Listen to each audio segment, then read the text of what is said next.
오뚜기 2022년 3분기 누적 실적을 스루풋 회계로 분석을 해서 소개를 하도록 하겠습니다. 매출은 14.4% 증가했고요. 영업이익은 22%가 증가했습니다. 하단에 나와 있는 내용 참조해 주시고요. 내용이 좋았다고 생각하시면 구독, 좋아요 부탁드리겠습니다. 그리고 1.5배속을 보시기 바랍니다. 한국경제 25일 보도에 이어 8도의 왕뚜껑 사발면을 별도로 매출 신상세를 보도하지 않을 수 없었던 모양이다 라고 생각이 들어갑니다. 이게 25일 날 그 신라면이 그 진라면을 다시 역전했다 이런 뉴스 기사가 있었는데, 왕뚜껑이 그 요즘에 그 매출 신장세가 꽤 많이 올라갔다고 합니다. 왜냐하면은 라면값이 오르면서 상대적으로 왕뚜껑이 가성비로 충분히 한 끼 식사를 할 수 있는 그런 거로 인식이 되고 있는 모양이에요. 자, 이거는 뭐 농심할 때도 잠깐 소개를 해 드렸던 내용입니다. 원가 회계 손익으로서 그 매출 증가율보다 재고 증가율이 2배 이상 높게 증가한 것은 결코 바람직하지 않은 재고 관리라고 할 수 있겠습니다. 매출은 전년 동기 대비 14.4% 증가했는데요. 가공비 배부 재고 자산은 36.8%가 증가했습니다. 매출 원가가 거의 뭐 약간 그 0.1포인트 낮게 증가해 가지고 매출 총이익은 15%가 증가했고, 판매관리비 빼니까 영업이익이 23.3% 상승한 거로 그렇게 원가 회계는 결산이 됐습니다. 스루풋 회계를 보면은 매출에 비례하는 매출 재료비가 12.3%로 더 낮게 증가를 했죠. 이렇게 보면은 그 원재료 가격이 상승했다 하더라도 제품 가격이 추가로 더 상승을 했다, 이렇게 일단 추정을 해 볼 수 있겠습니다. 그리고 스루풋율이 1.3% 상승했고요. 운영비용이 19.1% 증가했습니다만은 생산성은 뭐 약간 0.01포인트 정도 올랐고, 영업이익은 1308억 원으로서 22% 증가한 것으로 그렇게 산출이 됩니다. 그럼에도 불구하고 원가액의 영업이익보다는 11억 원 정도가 적은 수치입니다. 이것은 가공비 배부 재고자산이 증가했기 때문입니다. 재고자산 내역을 보면 WCAI 가공비 배부 재고자산이 91억 원, 91억 5200만 원이 증가한 것이 그 원가 회계 영업이익보다 적게 나온 것이라고 볼 수 있겠습니다. 그리고 이 원재료 말고 미착품이 577억 원이나 증가를 했는데요. 이게 좀 이 오뚜기 그 원가 계산에 좀 문제점으로 다가옵니다. 그것은 다음 장부터 한번 풀어가 보도록 하겠습니다. 경영평가지표를 먼저 말씀드리면 WCAI 재고 회전율이 15회전에서 12.5회전으로 하락을 했습니다. 거의 2.5회전 정도 하락을 했고요. 그 다음에 스루풋율은 1.3% 상승했습니다. 이렇게 역방향이면 분식회계 개연성 가정을 일단 세웁니다. 분석 경험상. 그러면은 회사는 우리는 분식회계 하는 데가 아니야 라고 반증을 하려고 그러면은 원재료 가격 상승이나 상대적 판매 가격은 상대적으로 또 상승했다는 것을 입증해야 된다, 이렇게 이제 반증 추론을 해 볼 수 있겠어요. 그것을 먼저 이 총괄적인 측면에서 말씀을 드리면은 원재료 가격 상승률이 23.7% 증가했는데 재료 비율이 한 88% 정도 되니까 원가에 대한 가격 판매 가격 상승 압력률은 한 20.9%다. 그런데 제품 가격은 한 10.6%뿐이 못 올렸다. 이렇게 되니까 이 상대적으로 더 상승했어야 되는데 그게 이제 입증이 안 된다는 얘기죠. 그리고 또 하나 매출 채권 수금 속도 좀 약간 느려졌지만은 매입 채무 지급 속도 매우 낮습니다. 이것이 이 뭐 농심도 그렇게 높은 편은 아니에요. 거의 유사합니다만은 이 라면 계통이나 그 이 식품 계통이 왜 이렇게 그 협력업체들한테 대금 지급 속도가 늦는지 그 이유를 잘 모르겠습니다. 아, 그리고 뭐 이자 부채 레버리지율하고 현금 버퍼율, 유동성에 관한 거겠죠. 이것은 크게 그 무리 없는 중간선 정도를 유지하고 있다 이렇게 생각됩니다. 50%를 기준했을 때 그렇습니다. 어, 그 원재료 가격이 23.7% 단순 평균으로 이 상승을 했고요. 그 다음에 제품 가격은 10.6%가 상승을 했습니다. 이걸 보면은 이 원재료 가격 상승보다는 그 판매 가격을 더 상승시키지 못했다 이렇게 볼 수 있겠죠. 그런데도 이 손익계산서에서 할 때는 좀 판매 가격이 더 올라가지 않았겠느냐 이 원재료 가격 상승률보다는. 근데 그게 이제 이 판매 가격에서는 입증이 되질 않죠. 이게 이제 그 문제라고 볼 수 있겠습니다. 그 결산상에 뭔가 좀 문제가 있다 이렇게 봐집니다. 손익계산과 평가지표에서 원재료 가격 상승을 추정했으나 비성분 분석에서는 원재료 가격이 하락한 것으로 추정되는 모순이 발생합니다. 또 매출원가 재료비는 14.2% 증가했고요. 그 다음에 운영비용은 19.1%가 증가했는데 가공 비율이 올라간다는 얘기는 1.5%, 상대적으로 원재료 가격이 내려갔다 이렇게 보는 거거든요. 그래서 이것도 이 추정했던 거하고는 이게 모순이 되는 상황이겠습니다. 그 근본적인 원인은 저는 재고자산의 변동에서 찾을 수 있다 이렇게 저는 주장합니다. 또한 이 회사가 재고자산의 변동 범위 기준을 전체 재고자산을 가져가고 있기 때문에 여기 표현되는 것은 원재료가 원래 사용액이어야 되는데 매입액이거든요. 그러니까 총 제조 비용에도 왜곡이 생긴다고 할 수 있겠습니다. 총 제조 비용은 원재료 사용액, 그러니까 원재료 투입액 플러스 생산량에 비례하는 거니까 이 총 제조 비용이라는 것은 거기다가 가공비를 더하면은 그게 총 제조 비용이거든요. 그러니까 여기에서도 총 제조 비용이 왜곡이 될 수 있다 이렇게 이제 볼 수 있는 겁니다. PQ 총 제조 비용의 차이가 뭐 작질 않습니다. 1129억 원이나 차는데 재고자산의 변동범위 기준이 전체 재고자산으로 미착품의 증가로 인한 총 제조 비용의 왜곡이 발생한다. 구두로 말씀드린 것을 이렇게 글로 정리해 봤고요.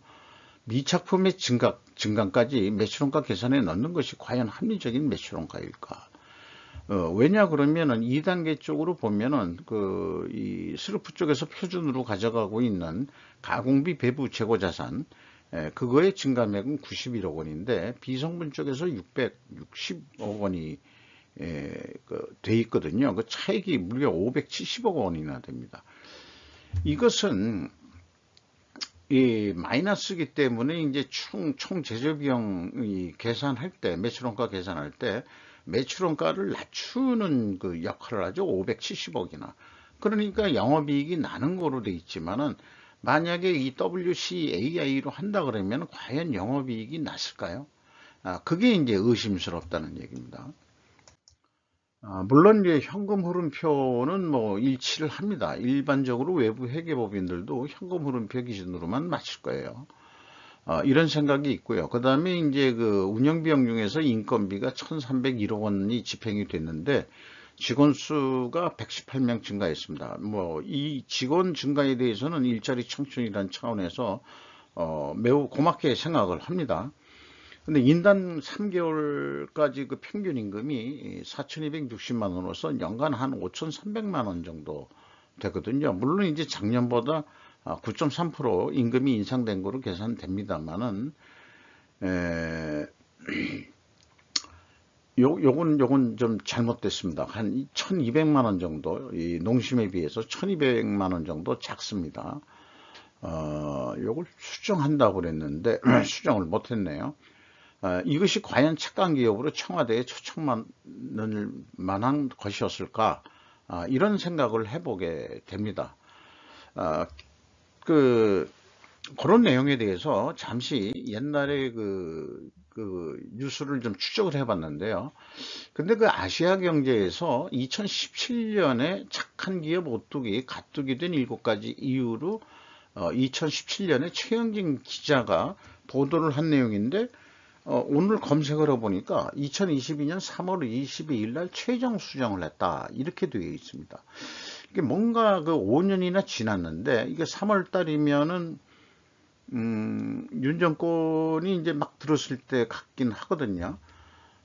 그런데 이 청와대 이 중소기업형에서 초청받은 거는 이제 처음이다. 뭐 이런 식으로 해가지고 뭐 여기 정규직 비율이 가장 높은 기업 중 하나고 좋은 일 많이 했다. 그래서 착한 기업이다. 그래서 저는 기업에다가 착한이라는 말을 쓰면은 안 된다고 생각을 합니다. 왜냐하면은 나머지 놈들은 전부 다 나쁜 놈의 기업으로 이렇게 되는 거 아니에요. 그러니까 그런 말들을 이렇게 붙인다는 것 자체가 나는 어불성설이라고 생각합니다. 그런데 뭐 이 미담이 7개 있다는데 상속세 성실납부했다. 상속세 안 내는 기업이 있습니까? 좀 늦게 내더라도 뭐 내고 삼성전자만 하더라도 상속세가 워낙 많으니까 그거를 뭐 어떻게 빚을 내서라도 지금 상속세를 내려고 하고 있는 중으로 지금 나오고 있는 거죠.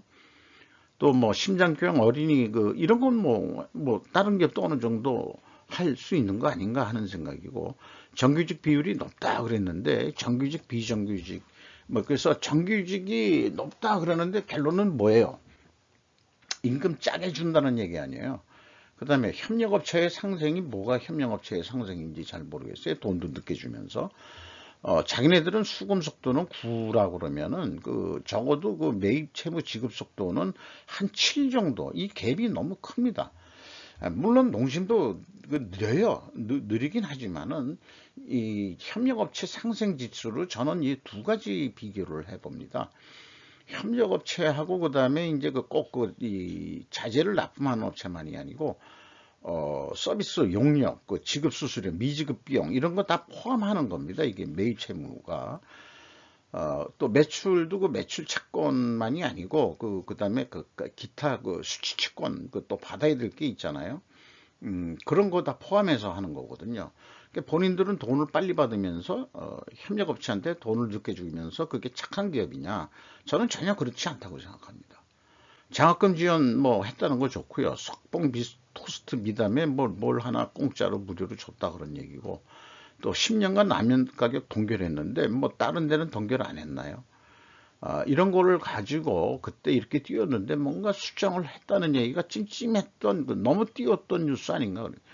유시민 씨도 찝찝하다 청와대 초청한 게, 왜냐 그러면은 나머지는 대기업들 다 초청받았는데 오뚜기만 뻘쭘하게 들어가 가지고 착한 기업으로 이렇게 되면은 나머지 대기업들은 뭐고 했느냐 이거죠. 기분이. 유시민 씨가 또 오히려 그럴 경우에는 옳은 말 한 것 같기도 해요. 가끔 아니기 뭐 잘 모르겠습니다만은.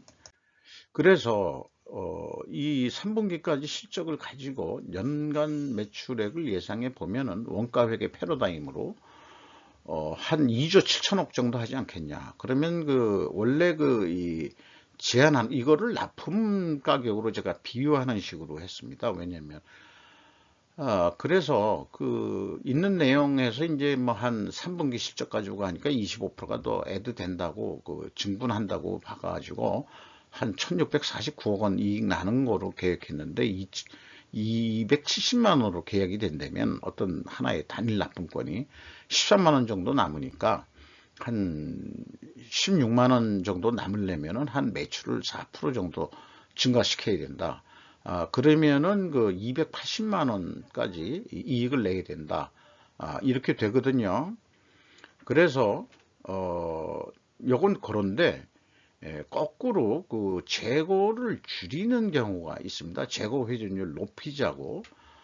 그렇게 되면은 매출은 그대로인데 재고가 줄면은 원가 회계는 매출 원가가 증가하게 되어 있습니다. 그래서 이 영업이익이 감소를 하게 됩니다. 그래서 500억 차이가 나고 매출 원가 갭도 차이가 있고, 그러니까 줄어들고 이쪽 영업이익도 갭이 줄어듭니다. 이게 뭐 두 가지가 보통 이 증분을 안 했을 경우에는 요게 일치를 합니다만은, 이렇게 추가 매출이 있을 때는 이렇게 또 좀 차이가 발생을 하네요. 제 예측 알고리즘입니다만은. 그래서 슬프 쪽에서 본다 그러면은 뭐 있는 데이터 그대로 한 되면은 258만 원에 거꾸로 좀 낮게 납품을 해도 남는 거로 되어 있습니다.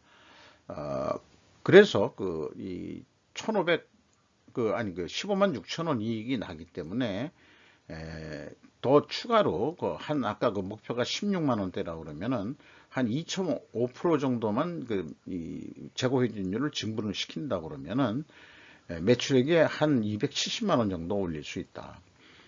그 경우에는 한 19만 4천 원 이익이 나고, 다만 매출액 증가는 말하자면 생산도 증가를 매출 재료비가 증가한다는 얘기거든요. 생산 증가가 아니고. 있는 재고 좀 팔아야 돼요. 재고가 증가했으니까. 재고를 줄이는데 매출로 줄인다는 얘기죠. 이쪽 왼쪽에 있는 거는. 근데 오른쪽에 있는 거는 그냥 258만 원에 돼가지고 재고만 줄인다 그러면은 역시 원가 회계가 아니고, 역시 영업이익은 주는데 이 폭이, 갭의 폭이 아까 원가 회계는 500억 정도가 나는데 요거는 한 55억 정도로 끝낼 수 있다. 그러면은 연간 매출액이 요 중간 사이에서 이 변수에 의해 가지고 매출량과 그 다음에 재고량의 두 가지 변수를 통해 가지고 이 중간 사이에서 탄착권이 형성될 것이다. 그렇게 저는 예측을 합니다. 주가는 뭐 안정성 있게 유지가 되고 있습니다. 그리고 장부 가격 대비 현재 104%니까 그렇게 이 디스카운트를 안 당하고 있습니다. 5% 이상 주주를 보면 함영준 씨가 23.7%, 함영준 씨가 이렇게 가지고 있고요. 그 다음에 특수관계자까지 하면 한 50%가 넘는 거로 되어 있습니다. 피델리티 노스스타 펀드가 6.26%, 국민연금공단이 5.52%, 외국인이 11.16% 가지고 있는데, 이 피델리티가 이 11.16%에 들어가 있는 여부는 저는 좀 제 수준으로서는 확인하기가 좀 어렵습니다. 이상 오뚜기 2022년도 3분기 누적 실적을 분석해서 소개해 드렸습니다만은, 농심은 주로 라면 중심에다가 그 다음에 이제 뭐 새우깡 뭐 이런 거 좀 있는데, 오뚜기는 여러 가지 또 장류 식품까지 포함해서 나온 거기 때문에 매출 규모는 오뚜기가 올라섰습니다만은, 라면 쪽으로는 별도로 오뚜기 식품이라는 데를 비상장화되어 있죠. 그것을 따로 봐야 될 것입니다. 정확히 라면하고 근데 뭐 또 이 제품명이 또 좀 틀리고 하기 때문에 순수하게 라면 매출만 가지고 이렇게 이 통계가 나와 있는 그런 손익은 좀 비교하기가 쉽지는 않은데, 뭐 아까 이 조사기관 뭐 이런 쪽에서는 이제 소비자가 선호도 가지고 이제 분석을 했다니까, 조사를 했다니까요. 뭐 그건 그렇게 이제 좀 농심이 조금 다시 약간의 전세 역전을 해서 1위가 됐다. 라면만큼은 이런 얘기였습니다. 자, 이상 오뚜기 3분기 실적을 마치도록 하겠습니다.